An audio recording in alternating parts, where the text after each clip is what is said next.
Hello guys आपका स्वागत है इस नए वीडियो में। और इस नए वीडियो में एक बहुत ही मजेदार कहानी के साथ मैं आ चुका हूं। और ये कहानी टोटली बेस्ड है एक अध्यापक पे। एक अध्यापक है जो काफी तंगी में है, पैसे की काफी तंगी उसके यहां चल रहा है।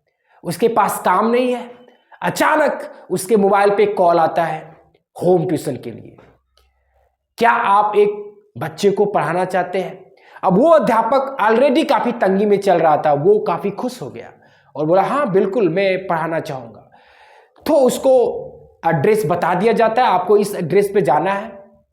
और ऐसा ही होता है जैसा उसको एड्रेस बताया गया होता है, अगले दिन उसी एड्रेस पर वो पहुंच जाता है और जिसे पढ़ाना होता है उसके पिताजी से उसकी बात होती है।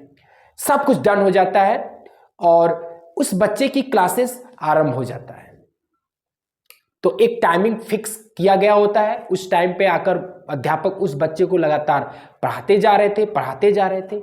एक रोज जब वो पढ़ा रहे थे तभी उस लड़के का माँ आती है और अध्यापक से कहती है कि मेरा बेटा काफी चिढ़ जाता है।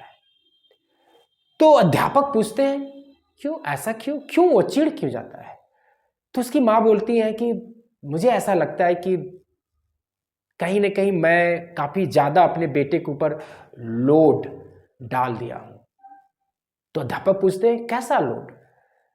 देखिए बात यह है कि आप जब आते हैं तो उसके पहले एक अरबी पढ़ाने वाले अध्यापक आते हैं, वो उसे पढ़ाते हैं, वो पढ़ाकर जाते हैं। तो फिर आप आते हैं, आप उसको पढ़ाते हैं मैथ्स साइंस। और उसके बाद इनके मेरे बेटे के जो पिताजी है ना, उनकी ख्वाहिश है कि उनका बेटा आईपीएल में खेले। तो ये वो एक और ट्रेनर को शाम को बुलाते हैं अपने बेटे के प्रैक्टिस कराने के लिए। तो ट्रेनर आता है और नेट पे मेरे बेटे को 2 घंटे प्रैक्टिस कराता है। और जैसा कि आप जान रहे हैं कि अभी मेरा बेटा कितने साल का है, अभी तो क्लास 4 में पढ़ रहा है, कितने साल का है और इस पर इतनी ज़्यादा लोड प्लस स्कूल का लोड, मेरा बेटा बहुत चिढ़ जाता है। ये बातें सुनने के बाद अध्यापक बोलते हैं उस लड़के की माँ को नहीं, मैं समझ सकता हूं कि आपके बेटे के ऊपर काफी ज्यादा लोड है, लेकिन एक बात हमेशा याद रखिएगा, चमकता वही है जो रगड़ा जाता है, जो घिसा जाता है, वही चमकता है। और आपका बेटा महज अभी क्लास 4 में पढ़ रहा है और उसको रगड़ा जा रहा है, वो चमकेगा। तो आप अगर ऐसा सोच रहे हैं कि उसके ऊपर लोड है तो आप गलत सोच रही हैं। यही मेहनत कल रंग लाएगा, कल ये चमकेगा। तो आपको ऐसी सोच से दूर रहना चाहिए।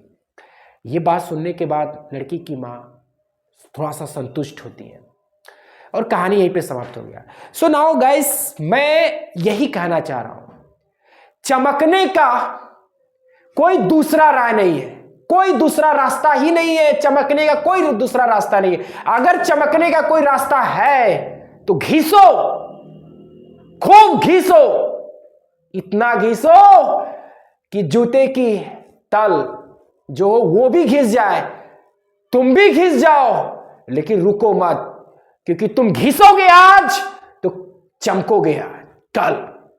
और जब चमकोगे तो तुम्हारा इतिहास लिखा जाएगा, क्योंकि तुम घिसे हो, इसीलिए तुम चमके हो। तो घिसने से पीछे मत हटो। जितना हो सके लाइफ में घिसो, जितना हो सके लाइफ में मेहनत करो। हिम्मत नहीं आ रही है मेहनत करने का, हिम्मत जुटाओ, अपने लक्ष्य को याद करो। तुम क्यों हो, किस लिए हो, तुम्हारा उद्देश्य क्या है, तुम क्या चाहते हो, क्या बनना चाहते हो, क्या दिखाना चाहते हो। तुम अपने उद्देश्य को याद करो। टूट रहे हो, टूटने दो। शरीर दुख रहा है, दुखने दो, लेकिन तुम घिसो, चलो, मेहनत करो, डू हार्ड वर्क, तभी तो चमकोगे। एक्सक्यूजेस, बहाने बहाने बहाने कुछ रंग नहीं लाता है, और घिसना घिसना और घिसना इतना सारा रंग लाता है कि उन रंगों को तुम सजा दो, लोग उसको देखते रह जाते हैं, और तुम दूर दूर से गांव, कस्बे, नगर, शहर, देश विदेश, हर जगह से तुम्हें बस इनाम ही मिलता है, क्योंकि तुम घिसे हो। तुमने नहीं परवाह किया कि तुम्हारे ऊपर कितने लोड है। तुम्हारे अंदर एक जज्बा था कि मैं आज घिसूंगा तो कल चमकूंगा, आज घिसूंगा तो कल चमकूंगा। Thank you guys.